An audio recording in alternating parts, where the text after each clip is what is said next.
1110086. Kali ini saya akan menjelaskan beberapa pertanyaan tentang sumber daya alam yang ada di Indonesia. Yang pertama, pendapat Anda apakah Indonesia memiliki banyak cadangan sumber daya alam? Dan berikan alasannya. Menurut saya, untuk saat ini Indonesia masih memiliki banyak cadangan sumber daya alam. Bisa dikatakan Indonesia merupakan negara yang memiliki kekayaan sumber daya alam yang sangat melimpah. Jika digolongkan menurut sifatnya, sumber daya alam dapat dibagi menjadi dua golongan, yaitu sumber daya alam yang dapat diperbarui dan sumber daya alam yang tak dapat diperbarui. Sumber daya alam yang dapat diperbarui adalah sumber daya alam yang dapat terus ada selama penggunaannya tidak dieksploitasi secara berlebihan. Contohnya antara lain adalah hewan, tumbuhan, mikroorganisme, udara, air, dan sinar matahari.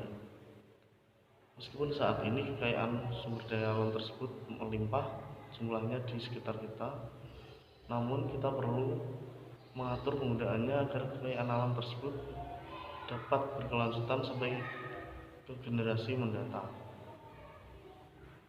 Sedangkan untuk sumber daya alam yang tak dapat diperbarui adalah sumber daya alam yang jumlahnya terbatas di alam. Sumber daya jenis ini memerlukan waktu yang lama dalam proses pembentukannya, sehingga jika digunakan terus-menerus akan cepat habis. Bahan-bahan tambang seperti minyak bumi, emas, besi, dan berbagai bahan tambang lainnya pada umumnya memerlukan waktu dan proses yang sangat panjang untuk kembali terbentuk sehingga jumlahnya sangat terbatas.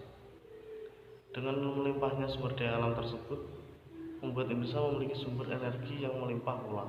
Salah satunya yaitu bahan bakar fosil. Selanjutnya pertanyaan yang kedua, menurut pendapat Anda, definisi dan kelangkaan sumber daya alam di Indonesia hayati dan non-hayati. Definisi sendiri merupakan suatu cara pengambilan sumber daya alam secara besar-besaran. Adanya definisi sendiri menyebabkan adanya kelangkaan setelahnya jika cadangan sumber daya alam di lokasi tersebut tidak mencukupi dan tidak melimpah. Ada beberapa penyebab kelangkaan sumber daya alam, antara lain yang pertama, perbedaan letak geografis. Yang dimaksud adalah sumber daya alam tambang ada di wilayah A, tetapi di wilayah B sumber daya tambang tidak ada atau bahkan sangat minim, sehingga akan mengalami kelangkaan. Yang kedua, ada pertumbuhan penduduk yang pesat. Apabila pertumbuhan penduduk 2 kali lebih cepat, maka kebutuhan akan sumber daya alam juga akan meningkat. Namun kenyataannya sumber daya yang tersedia terbatas untuk memenuhi kebutuhan penduduk yang tidak terbatas. Yang ketiga, ada kemampuan produksi yang terbatas. Keterbatasan produksi akan suatu barang menyebabkan kelangkaan terhadap suatu barang.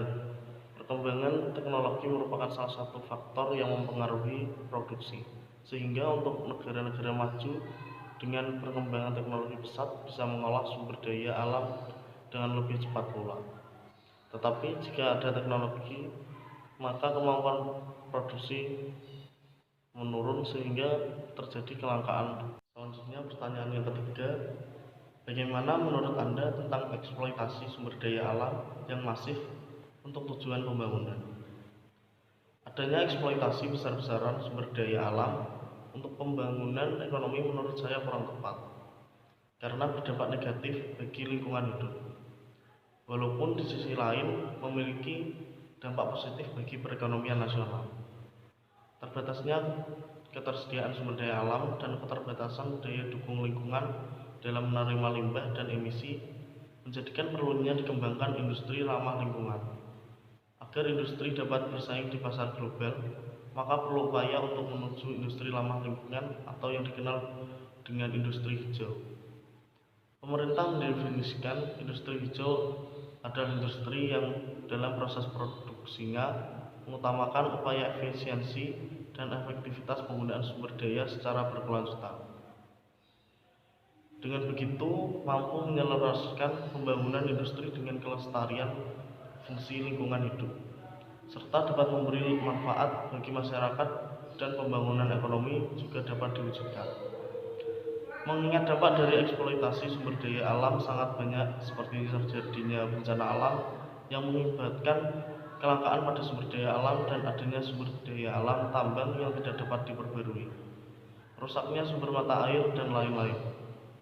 Hal tersebut tentunya mengakibatkan dampak yang merugikan bagi masyarakat ke depannya, sehingga lebih baik menghindari eksploitasi sumber daya alam karena cadangan dan jumlah sumber daya alam dapat berkurang dengan pesat, dan dari segi ekonomi kedepannya akan berdampak negatif karena bentuk fisik akan berkurang, harga akan naik, dan biaya opportunity kedepannya akan lebih mahal pada penggalian sumber daya alam yang ada.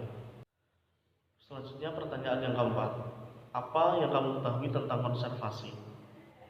Konservasi merupakan upaya yang dilakukan manusia untuk melestarikan atau melindungi alam.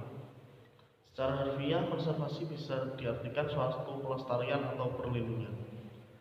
Sedangkan menurut ilmu lingkungan, konservasi dapat diartikan antara lain: yang pertama, upaya efisiensi dari penggunaan energi, produksi, transmisi, atau distribusi yang berakibat pada pengurangan konsumsi energi di lain pihak menyediakan jasa yang sama tingkatannya. Yang kedua, upaya perlindungan dan pengelolaan yang hati-hati terhadap lingkungan dan sumber daya alam. Yang ketiga, pengelolaan terhadap kuantitas tertentu yang stabil sepanjang reaksi kimia atau transformasi fisik. Yang keempat, upaya swaka dan perlindungan jangka panjang terhadap lingkungan. Yang kelima, suatu keyakinan bahwa habitat alam dari suatu wilayah dapat dikelola, sementara keanekaragaman genetik dari spesies dapat berlangsung dengan mempertahankan lingkungan alaminya. Sekian penjelasan dari saya. Apabila ada kesalahan, saya mohon maaf yang sebesar-besarnya. Wassalamualaikum warahmatullahi wabarakatuh.